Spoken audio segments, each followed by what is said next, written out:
وسلام على عباده الذين اصطفى أما بعد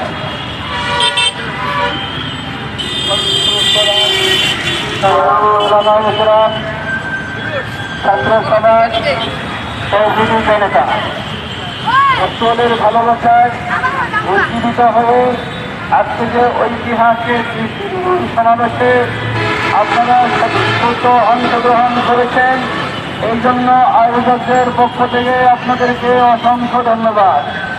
আইন শৃঙ্খলা বাহিনী সহ যারা আমাদের এই মিছিলকে কামিয়াব করতে সর্বাত্মক সহযোগিতা করেছেন তাদেরকেও আন্তরিক ধন্যবাদ। সংগ্রামী সাথী ও বন্ধুগণ, আমরা ভারতের মোদী সরকারের পরোক্ষ ইন্ধনে এই যে রামজি আমাদের নবী সাল্লাল্লাহু আলাইহি ওয়াসাল্লামকে কটূক্তি করল, এর প্রতিবাদে সারা পৃথিবী জেগেছে। স্বয়ং ভারতে আমাদের 25 কোটি মুসলমানের বাস। মোদী সরকারকে আজকের আমাদের এই প্রতিবাদের গভীরতাটা জানিয়ে দিতে চাই।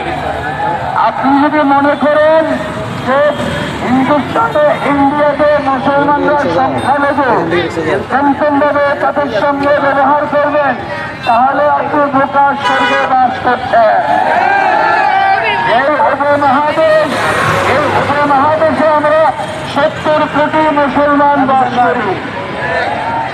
আমরা আপনাদেরকে জানিয়ে দিতে চাই, একজন অমুসলিম নয়, 10 জন অমুসলিমের বরাবরে একজন মুসলিম যথেষ্ট। আমরা মনে করি এই 70 কোটি নয়, 700 কোটি যদি আপনারা আসেন, আপনাদেরকে টিকাইতে পারবেন না। আমাদের প্রতিবাদের গভীরতা বোঝার চেষ্টা করুন। আমরা সহাবস্থানে বিশ্বাসী। আমরা সকল মত, কর্ম, বর্ণ সকলে সম্প্রীতির সঙ্গে বসবাসে বিশ্বাসী। আমাদের কোরআনে আছে, ওয়ালা তাসুবুল্লাযীনা ইয়াদউনা মিন দুনিল্লাহ ওয়া ইয়াসুবুল্লাহ আদওয়ান। মুসলমান, তোমরা মূর্তিকে গালি দিও না, মূর্তিওয়ালারা তখন আল্লাহকে গালি দিবে। আমরা মূর্তিকে গালি দিতে চাই না, আমাদের দিলে ইসলাম, কোরআন, নবীর মহব্বত লালন করতে চাই। আপনাদের মূর্তি নিয়ে আপনারা সন্তুষ্ট থাকুন, আমাদের কোনো আপত্তি নাই, কিন্তু আমাদের নবীর ব্যাপারে যদি একটু ঠোঁট লাগান, তাহলে আমরা সেই ঠোঁটে আর কথা বলার ক্ষমতা রাখবো না। নবীর অভিমানে যদি সামান্যতম বাক্য ব্যবহার করেন, তাহলে সেই বাক্য ব্যবহার করার জবান আমরা আপনাদের মুখে রাখবো না। আমরা সন্ত্রাসে বিশ্বাসী নই, আমরা সাম্প্রদায়িকতায় বিশ্বাসী নই, আমরা সহাবস্থানে বিশ্বাসী। সুতরাং আমাদের ধর্ম কর্ম নিয়ে, আমাদের নবীর সম্মান মহব্বত, কোরআনের সম্মান মহব্বত, দিন ইসলামের সম্মান মহব্বত নিয়ে আমাদেরকে শান্তিতে বসবাস করতে দিন। আর যদি তা না হয়, তাহলে মনে রেখেন, আপনারা তো মনে করেছিলেন যে বাংলাদেশকে গণতন্ত্র হিসাবে 100 বছর ভোগ করবেন। সে আশার গুলো বাকি হলো, আপনাদের এই ফ্যাসিস্ট ইসলামীকে আপনার তুলে নিতে বাধ্য হলেন।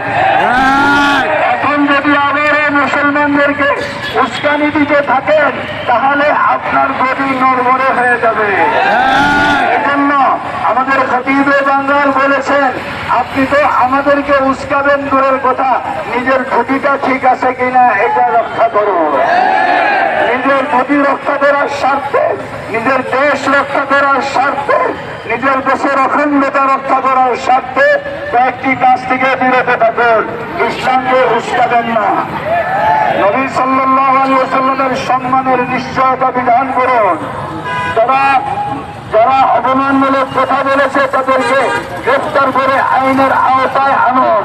আপনার দেশ তো সেকুলার দেশ, সেকুলার দেশে অন্য ধর্মের প্রতি কটাক্ষ করার কোনো সুযোগ নাই। তবে আপনার সংবিধান অনুযায়ী, আপনার দেশের আইন অনুযায়ী তাদেরকে বিচারের সম্মুখীন করুন। আর আমাদের দেশের মূলক দৃষ্টি দেওয়াটা একটু বন্ধ করে দিন। তা যদি না হয়, আমরা কিন্তু মরে যাওয়া ইরান মাত্র, এখনো কিন্তু অগ্রসর হই নাই। আমরা যদি 3 দিকে অগ্রসর হই, তাহলে বঙ্গোপসাগরে আপনার লাভ দেওয়ার জায়গা নাই। আপনাকে মনে রাখতে হবে, এই উপমহাদেশে একা আপনার বলার নয়। এই মহাদেশে আমরা 8টা দেশ বসবাস করি। ভারত, শ্রীলঙ্কা, বাংলাদেশ, মালদ্বীপ, ভুটান, পাকিস্তান, নেপাল, এই সব মিলে আমরা একটা পরিবার হিসেবে বাঁচতে চাই। এই পরিবারের চতুর্দিকে আপনারা খোঁচাবেন আর ভালো ভালো থাকবেন, সেই আশার মূলে পানি পড়ে গেছে। এই জন্য আপনাদের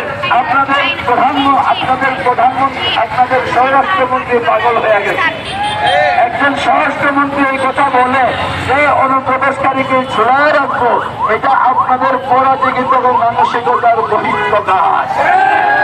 আপনারা হেরে গেছেন, আপনারা হেরে গেছেন। আপনাদের খনি রানী পালিয়ে আপনার কোলে চলে গেছে। ওনাকে নিয়ে সন্তুষ্ট থাকেন, আর বেশি চান না। ওনাকে নিয়ে সন্তুষ্ট থাকেন, আর বেশি চান না।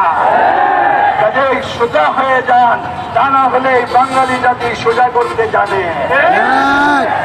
সংগ্রামী সাথী ও বন্ধুগণ, আবারও সকলকে ধন্যবাদ জানিয়ে এই মিছিল এবং সমাবেশকে কামিয়াব করার জন্য আল্লাহ পাকের কাছে আপনাদের জন্য সফলতার দোয়া করে সকলকে ধন্যবাদ জানিয়ে এখানে আমার বক্তব্য শেষ করলাম।